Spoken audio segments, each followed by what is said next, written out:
جن ملکوں میں فیملی پلاننگ پر عمل ہوا ہے نا, وہاں لڑکیوں کا ریشو لڑکوں سے بہت زیادہ ہونا چاہیے, مگر ہو اس لیے نہیں رہا کہ وہ لڑکی کو پیدا ہونے سے پہلے ہی ماں کے پیٹ میں قتل کر دیتے, جن میں انڈیا اور چائنا سر فہرست ہے. اب ہم تو یہ قتل کر نہیں سکتے. علامہ ابن کثیر نے لکھا ہے کہ پیدا ہونے کے بعد زندہ دفن کرنا اور ماں کے پیٹ میں مار دینا, یہ جرم میں دونوں چیزیں برابر ہیں, یہ قتل نفس ہے.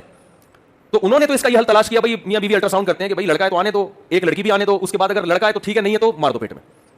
وہ تو یہ کرتے ہیں, اور اس پہ بڑے قانون بھی بن رہے ہیں, وہاں کی حکومتیں قانون سازی کر رہی ہیں کہ بھائی اس پہ پابندی لگائی جائے, لیکن قانون سے ہر چیز تھوڑی حل ہوتی ہے. اب جس معاشرے میں, مجھے ایک بات بتائیے, فیملی پلاننگ خاندانی منصوبہ بندی پر عمل ہوتا ہو تو وہاں لڑکیوں کا گروتھ ریشو لازماً بڑھے گا. بیٹے کی لالچ میں 6 بیٹیاں ہوں گی, بیٹی کی لالچ میں 6 بیٹے نہیں ہوتے. یہ ایک ایسی گراؤنڈ ریئلٹی ہے جس کا کوئی انکار نہیں کر سکتا. تبھی ہمیں یاد ہے بچپن میں حکومت نے بورڈ لگائے ہوتے تھے کہ لڑکی بھی اللہ کی نعمت ہے, بیٹے کی لالچ میں کنبا نہ بڑھائیں, یہ بورڈ لکھے ہوتے تھے, کیونکہ ان کو یہ تھا یہ جو گروتھ ریشو ہے نا یہ نیچرل نہیں ہے. جب نیچرل ہوتا ہے تو کسی کے 6 بیٹے ہو گئے تو دوسرے کے 6 بیٹیاں ہو گئیں. اب جب یہ نیچرل نہیں رہا ہے تو لڑکیوں کا ریشو کیا ہو گیا, بڑھ گیا. تو آپ بتاؤ پیدائش میں لڑکیاں لڑکوں سے زیادہ ہو گئی کہ نہیں ہو گئی. دوسری بات, میڈیکل سائنس یہ کہتی ہے بچپن میں لڑکوں میں جو ریزسٹنٹ پاور ہے بیماریوں کے خلاف مدافعت وہ کم ہوتی ہے, لڑکیوں میں زیادہ. بچپن کی جو موتیں ہیں ان میں لڑکوں میں موت کا گروتھ ریشو لڑکیوں سے, بچیوں سے, بالغ ہونے کے بعد نہیں, بچپن میں لڑکوں کا مرنے کا امکان زیادہ ہوتا ہے بیماریوں سے. حتیٰ کہ جو کورونا آیا ہے نا, کورونا, اس میں بھی ڈاکٹر کہتے ہیں اس میں مردوں کی موتیں زیادہ ہوئی ہیں, عورتوں کی کم ہوئی ہیں. خواتین کو اللہ نے یہ جو نزلہ زکام اور اس ٹائپ کی بیماریاں ہیں نا, ان میں ریزسٹنٹ پاور زیادہ ہوتی ہے مردوں کی نسبت. تو بچپن میں لڑکوں میں موت کا ریشو لڑکیوں سے زیادہ. اب جو لڑکے لڑکیوں سے شادی کے لیے پیدا ہوئے تھے, پہلی بات تو پیدا ہی کم ہوئے ہیں, وہ مارکیٹ میں اویلیبل پورے ہیں ہی نہیں. جو مارکیٹ میں آئے تھے وہ بھی بہت سے انا للہ ہو کے چلے گئے. اب جب یہ بالغ ہوتے ہیں تو بلوغت کے بعد بیماریوں سے موت کا ریشو دونوں میں برابر ہے. بلوغت کے بعد پھر وہ ریزسٹنٹ پاور لڑکے میں پیدا ہو جاتی ہے, لیکن حادثوں سے جو موت کا ریشو وہ لڑکوں میں لڑکیوں کی نسبت کئی گنا زیادہ. آگ لگی فیکٹری میں, اتنے مزدور جل گئے, کون جلتا ہے, لڑکیاں جلتی ہیں, آدمی جلتے ہیں. چھت گری فیکٹری کی, کون مرتا ہے, ایکسیڈنٹ میں کون مرتا ہے, بائکوں پہ کون مرتا ہے, جنگوں میں کون مرتا ہے, دہشت گردی میں کون مرتا ہے بھائی, مرد مرتے ہیں نا. تو اب مجھے ایک بات بتاؤ کہ جو مرد لڑکیوں سے نکاح کے قابل تھے وہ مارکیٹ سے مزید شارٹ ان حادثوں کے نتیجے میں ہو گئے کہ نہیں ہو گئے. پھر جو تھوڑے سے آپ جیسے نیک لوگ بچے ہیں, اب جو تھوڑے سے مارکیٹ میں رہ گئے ہیں, ان تھوڑے سو میں ہوتا کیا ہے کہ سارے نکاح کے قابل نہیں ہوتے.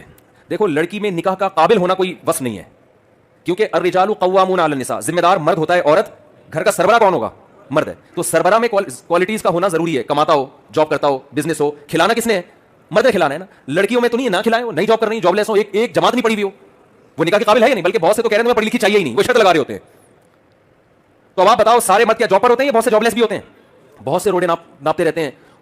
وہ ان لوگوں کی فہرست میں داخل ہوتے ہیں جن کے بارے میں حدیث میں آتا ہے وَمَن لَّمْ يَسْتَطِعْ فَعَلَيْهِ بِالصَّوْمِ, جن میں استطاعت نہیں ہے, کوئی نکاح کرنے کے لیے تیار ہی نہیں ہے, جیب بھی خالی پڑی ہوئی ہے بیچارے کی, اور غربت کی وجہ سے لوگ کیا کر دیتے ہیں, انکار, رشتہ نہیں دیتا کوئی. تو ایسے لوگوں کو نبی نے کیا فرمایا, ایسی خواتین کے لیے کوئی حدیث نہیں ہے, کیونکہ اسلام میں عورت کا کمارہ رہنا ممکن ہی نہیں ہے. کوئی ایک عرب عالم آئے بیت المکرم میں, ان کو کسی نے پرچی دے دی کہ بیٹیاں ہیں دعا کریں ان کی شادی ہو جائے. تو عرب حیران ہو گئے, بیٹیوں کی شادی کے لیے کون دعا کرواتا ہے.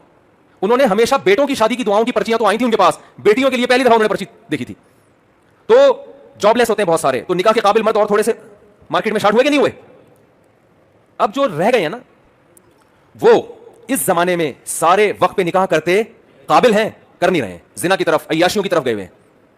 نشے کا ریشو لڑکیوں میں نہیں ہے, بہت کم ہے. لڑکوں میں آپ اپنی بہن بیٹی کسی شرابی, کسی چرسی, کسی ہیروئن چی کو نہیں دے سکتے. یہ ہیروئن, شراب اور چرس کے نشے کی لعنت, اس کا ریشو لڑکیوں کی نسبت لڑکوں میں کئی گنا زیادہ ہے. تو اب نکاح کے قابل مرد مارکیٹ سے مزید شارٹ ہوئے کہ نہیں ہوئے, کیا خیال ہے بھائی.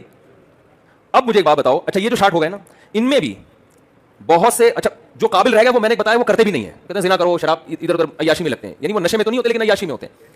پھر جو مزید تھوڑے سے لوگ رہ گئے, ان میں سارے یہاں شادی نہیں کرتے, یورپ میں جا کے گوریوں سے, جیپنیز سے, چائنیز سے بھی نکاح کرتے ہیں, اپنی قوم کی عورتوں کو وہ چھوڑ دیتے ہیں. لیکن آپ کے لیے یہ ممکن نہیں ہے کہ آپ اپنی بہن بیٹی کی شادی کسی انگریز سے کرو, اس کا امکان ہی نہیں ہے نا, وہ میچ چلے گا ہی نہیں ہے رشتہ. تو نکاح کے قابل مرد اور تھوڑے سے رہ گئے کہ نہیں رہ گئے.